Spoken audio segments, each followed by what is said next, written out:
Netflix's The Crown was announced in 2014, as reported by BBC News. Make sure you keep engaging with these 10 activities. As you'd expect from a large, open-world RPG, there's a lot going on in Cyberpunk 2077, and given the breadth of activities available, there's every chance that you will, either consciously or otherwise, end up not engaging with parts of the game nearly as much as you should. In this feature, we'll be talking about 10 such things that you might be tempted to ignore, but will be better served dabbling in. The streaming giant revealed their plans for an ambitious TV series dramatizing the stunning transformation of Queen Elizabeth II.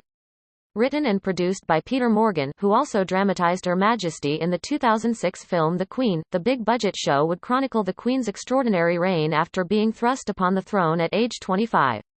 Eventually, more news emerged. British actress Claire Foy was cast as Elizabeth, while Doctor Who star Matt Smith, who is one of many celebs who are unconventionally good-looking, would portray her husband, Prince Philip. And John Lithgow was tapped to play Sir Winston Churchill.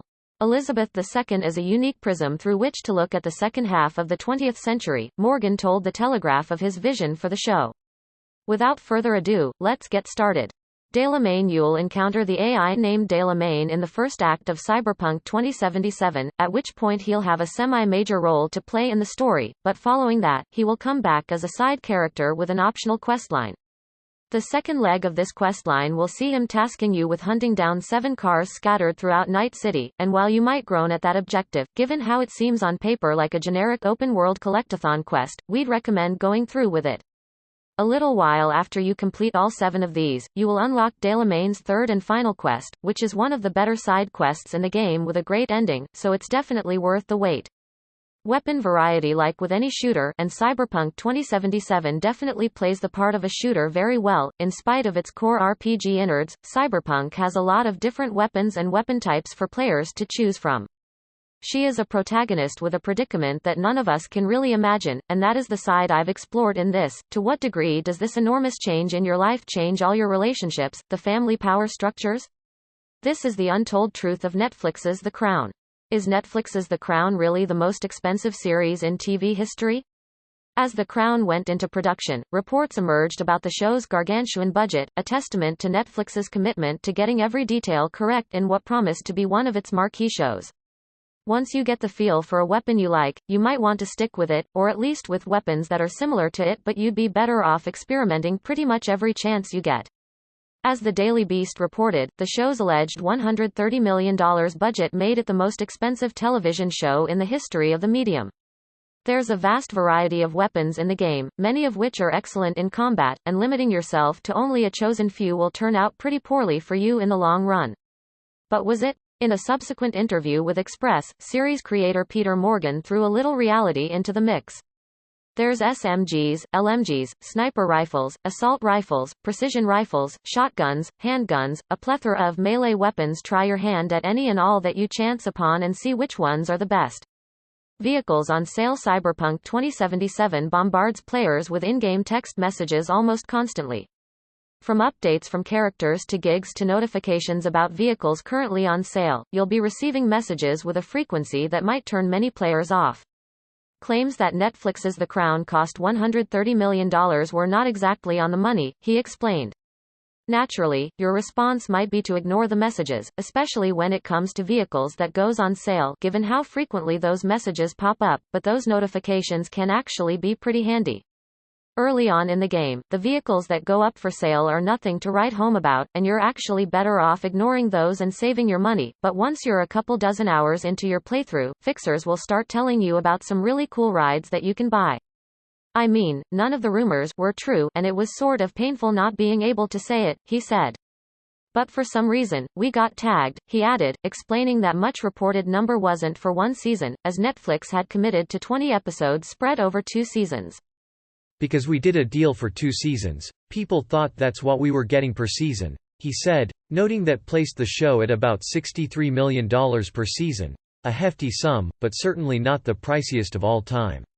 The most surprising thing: Netflix's The Crown star Claire Foy learned about the Queen when Claire Foy took on the leading role in Netflix's The Crown. She came to empathize with a young woman suddenly crushed under the weight of enormous responsibilities through a twist of fate. So keep an eye out for those. Messages. It's not just the messages telling you about vehicles on sale you shouldn't be ignoring. On a human level, to lose her father when she was so young, and to have 2 young children, and all of a sudden she has this huge responsibility, the weight of the world on her shoulders. You'll often get messages from characters before, during, or after missions where you will have the option to respond to them. You could say her life was cut short in a way, Foy told The Telegraph. Some of these conversations are necessary to proceed forward in the mission, while others count towards building your relationship with the character in question. Both, of course, are quite important. So our suggestion is to keep checking in on your phone every now and then to ensure that there aren't any texts you may have missed.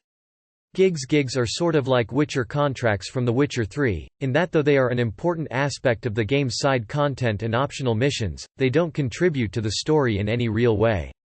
Given that, you may at one point decide to let all your gigs rot away in your quest log, but we'd recommend doing any and all that you can. She added, I feel a lot of sympathy for her, and the longer I've worked on this the more my admiration for her has grown. After 2 seasons as Elizabeth, Foy told Entertainment Weekly what she felt was the biggest fallacy about the Queen. For starters, these are bite-sized missions, so finishing them never really takes too long. It's a misconception, I think, that the Queen is in a position of power, she said. Doing gigs is also one of the best ways to improve your street cred and earn decent amounts of cash, which is surprisingly hard to come by, especially early on in the game. Bounties. Similar to gigs, bounties are side activities that feel more procedural than the story-focused side missions, and again, owing to their very nature, it's entirely possible that you'd think they don't have much value. She has no power, she can't express power. But they do, and in a lot of the same ways as gigs. They're not too long and they offer up a decent amount of cash upon completion. They do get a little repetitive, sure, so maybe pace yourself and don't do too many of them at the same time, but don't ignore them entirely either. Junk. Pretty much every location and environment you visit in Cyberpunk 2077 is teeming with loot. To pick up and parse through a lot of this loot, though, is junk, quite literally. Given its sheer volume and its seemingly useless nature, you'd be forgiven for thinking it's best left ignored, especially since it eats away at your carry capacity, but picking up all the junk you can find is actually something you should be doing, as tedious as that sounds. If you're into crafting, disassembling junk is a great way to ensure you never run short on components, while if it's cash you're more worried about, you can also just sell all your junk for decent amounts of eddies. Access points. As you'd expect, hacking is big in Cyberpunk 2077. She's a woman who is a mother and a wife and is seen as a leader, and she wears it all very lightly, as I think most women do. The Queen and Prince Philip have strong opinions about Netflix's The Crown. So what do the Queen and the Duke of Edinburgh think about Netflix's The Crown? Have they even watched it? Matt Smith recounted a rumor he had heard to The Telegraph, claiming a film industry luminary was chatting with the prince, who asked him, "What do you do? Are you involved in this Crown thing?" He responded, "Philip, I'm just wondering, because I have some friends who made The Crown, have you watched any?" According to what Smith had been told, Philip stopped and glowered, and replied, "Don't be ridiculous." The Queen, however, has reportedly watched The Crown. Throughout its world, you'll find access points scattered everywhere, and if your playstyle doesn't veer towards the hacking side of things too much, you might not be bothered to do anything with those access points. According to Express, her son, Prince Edward, and his wife, Sophie, encouraged her to check it out. But you should be hacking every single one of those you see. Why? Well, because hacking them, and doing so successfully, can net you with respectable quantities of eddies, components, and quick hacks. It has been a long-standing arrangement that they drive to Windsor at the weekend to join the Queen for an informal supper while watching TV or a film, a source explained. They have a Netflix account and urged her to watch it with them. Happily, she really liked it, although obviously there were some depictions of events that she found too heavily dramatized. Why Netflix's The Crown star Matt Smith came to see Prince Philip as a cool cat playing Prince Philip on Netflix's The Crown gave Matt Smith a renewed appreciation for the Duke of Edinburgh. Rightly, as a society, we've celebrated Elizabeth as a wonderful example of a powerful, stylish, brilliant woman. But in many ways, what an example of a roguish, brilliant man.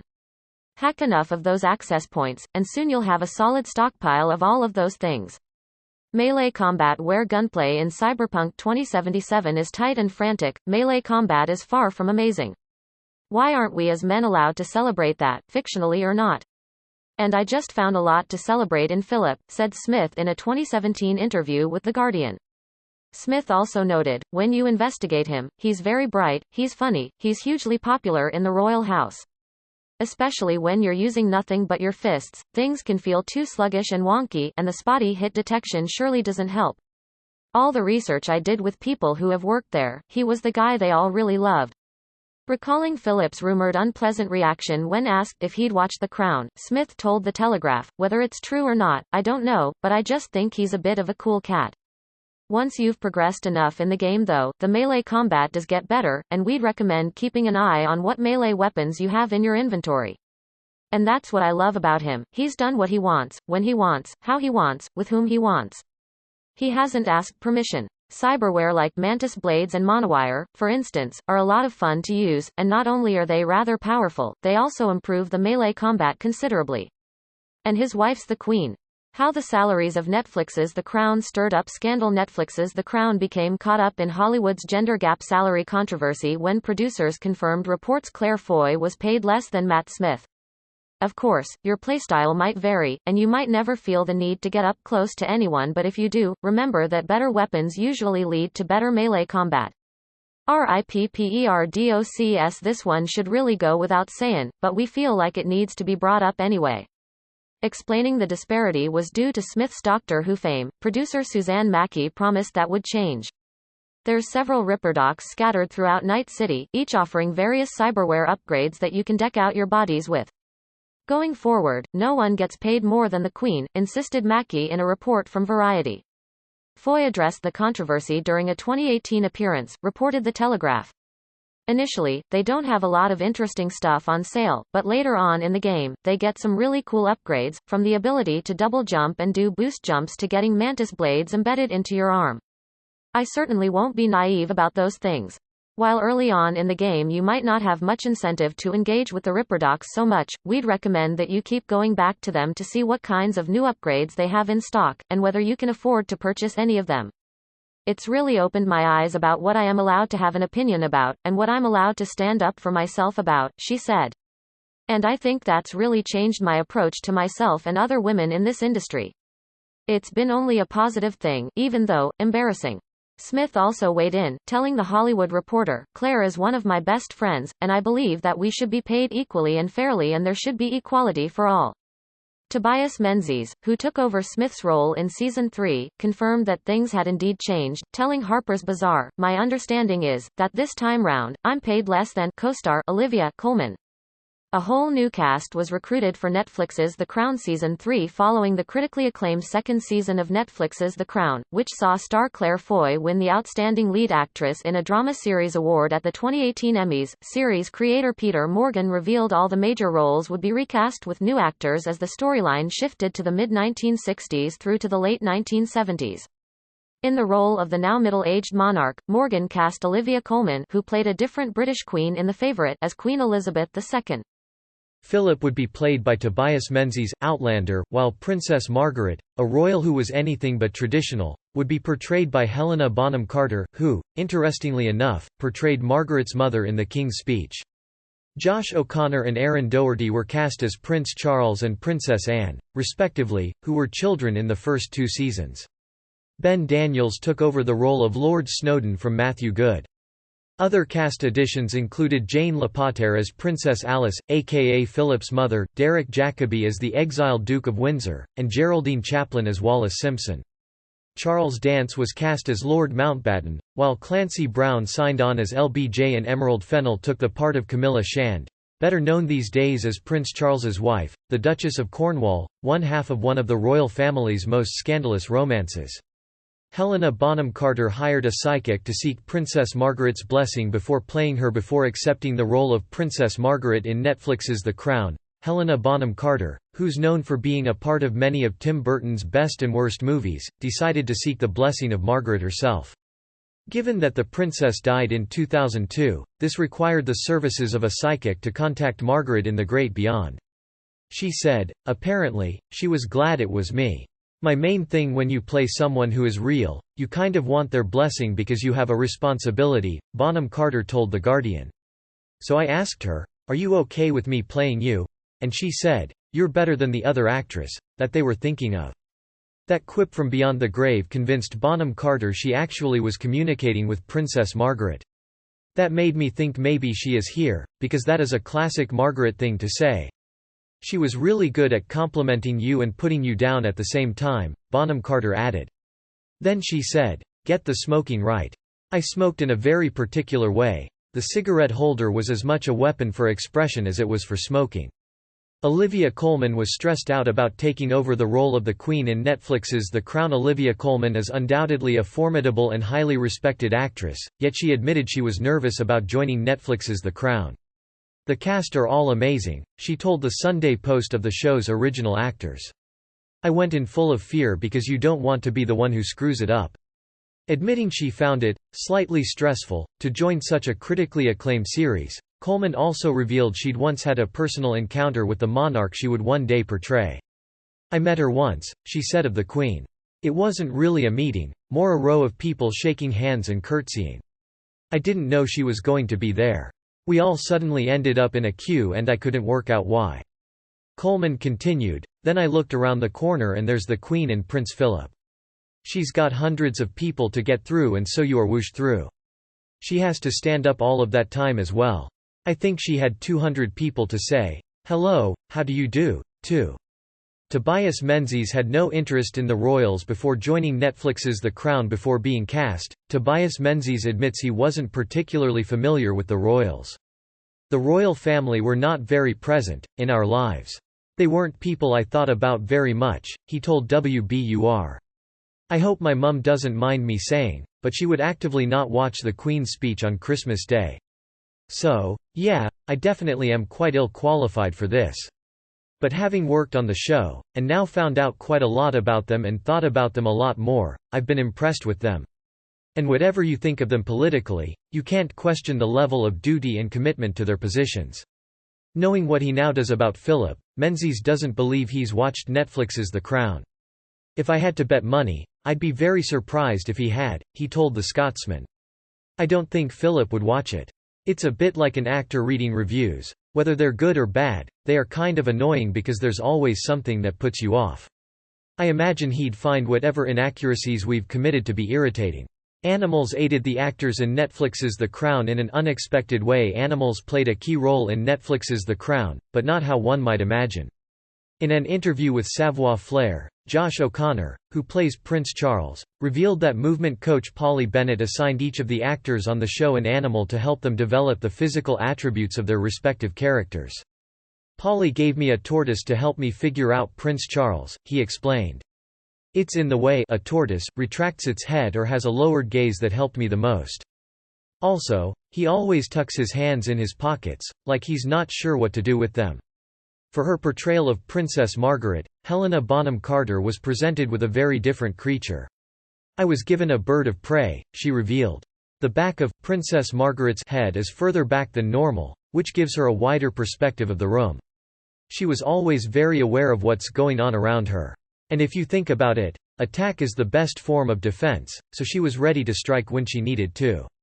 How Netflix's The Crown sparked a revival in a declining dog breed. Netflix's The Crown reportedly helped out a specific group of animals. As royal watchers are well aware, the Queen has an affinity for corgis, a Welsh dog breed that has been in steep decline for the past number of years. In fact, The Telegraph reported that the UK's Kennel Club placed corgis on its At Watch list of British breeds in 2009.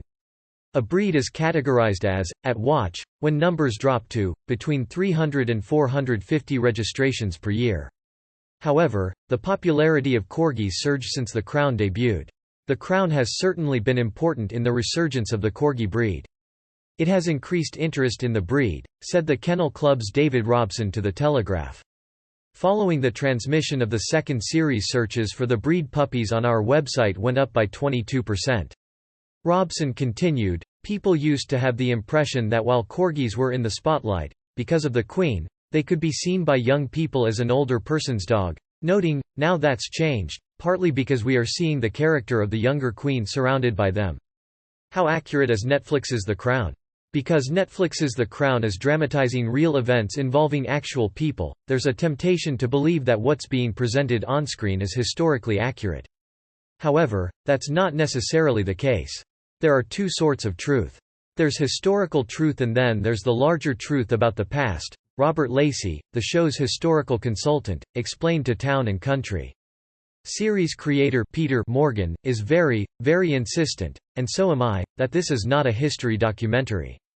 We're not pretending this is a chronological record of those years. There are lots of documentaries that do that sort of thing. This is a drama which picks out particular objects, Lacey insisted, adding, when history gets departed from, it's not done casually. We are creating a work of fiction, albeit based in some reality, added Prince Charles actor Josh O'Connor. But ultimately, there's only so much research you can do. After a time, you just got to crack on and create something for yourself. A pivotal scene in Netflix's Season 3 never happened in real life. While Netflix's The Crown has diverged from historical accuracy on numerous occasions, the third season fictionalized a pivotal scene involving Prince Philip's estranged mother, Princess Alice Jane Lapotaire, who had spent much of her life in a psychiatric institution before becoming a nun and devoting herself to charity work. In The Crown, Alice is interviewed about her complicated life by Guardian journalist John Armstrong, resulting in a newspaper article that softened opinions of the royals in the wake of Armstrong's scathing review of a reviled BBC documentary. According to the Sunday Times, however, none of that happened. John Armstrong didn't exist, Alice was never interviewed, and reviews for the documentary were actually pretty good, with the Times noting the Guardian's actual review described the Queen as a delightful surprise. Meanwhile, royal biographer Hugo Vickers insisted that the depiction of Alice in The Crown is completely wrong. Jane Lapotaire is a good actress and most viewers warm to her portrayal of Princess Alice, but she was nothing like that, Vickers told The Express. She was almost stone deaf and therefore somewhat remote, quite forthright and rather austere. Season 4 of Netflix's The Crown welcomed new faces. The fourth season of Netflix's The Crown premiered on November 15, 2020, and saw the storyline move to the 1980s, a decade that ushered in a notable new addition to the royal family, Princess Diana. As noted by The Hollywood Reporter, newcomer Emma Corrin was cast as Diana. Emma is a brilliant talent who immediately captivated us when she came in for the part of Diana Spencer, said series creator Peter Morgan. As well as having the innocence and beauty of a young Diana, she also has, in abundance, the range and complexity to portray an extraordinary woman who went from anonymous teenager to becoming the most iconic woman of her generation. In addition, former X-Files star Gillian Anderson was chosen to portray British Prime Minister Margaret Thatcher.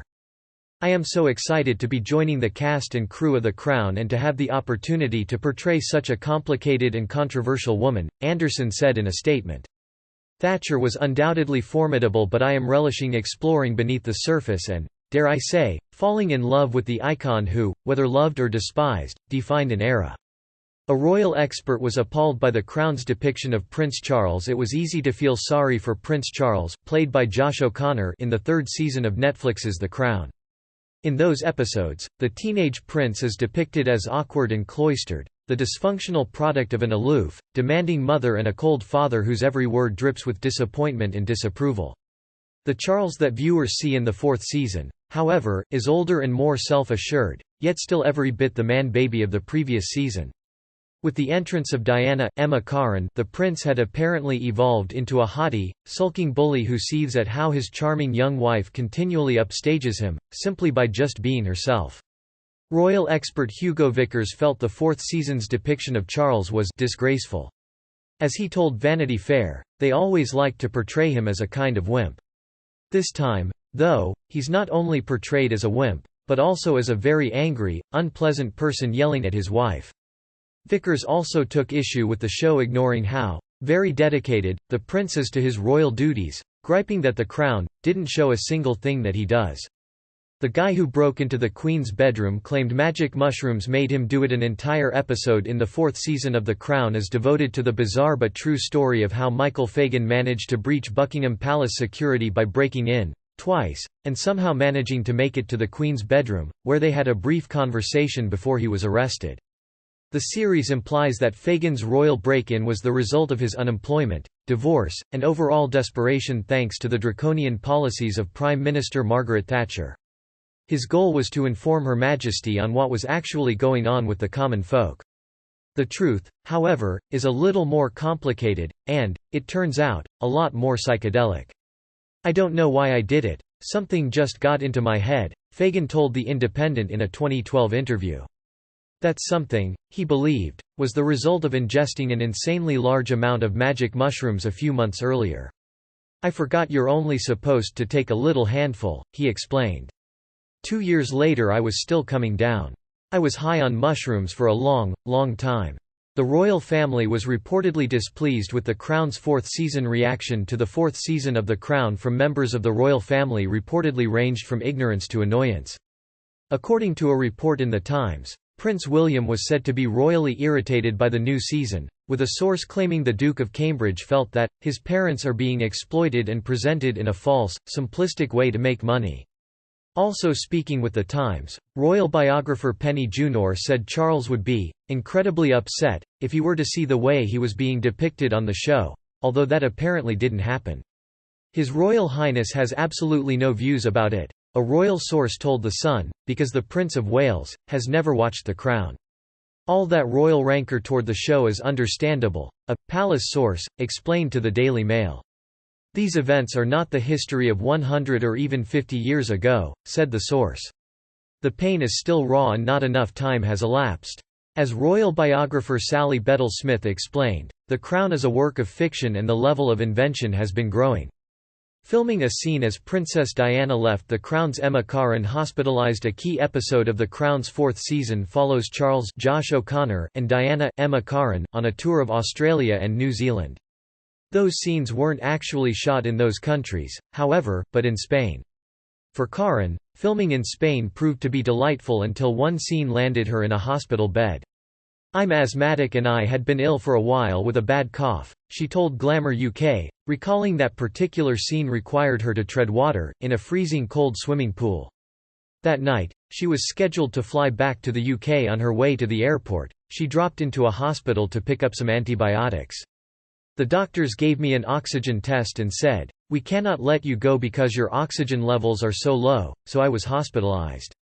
According to Corrin, the nurses figured out her identity and offered a novel suggestion to preserve her privacy.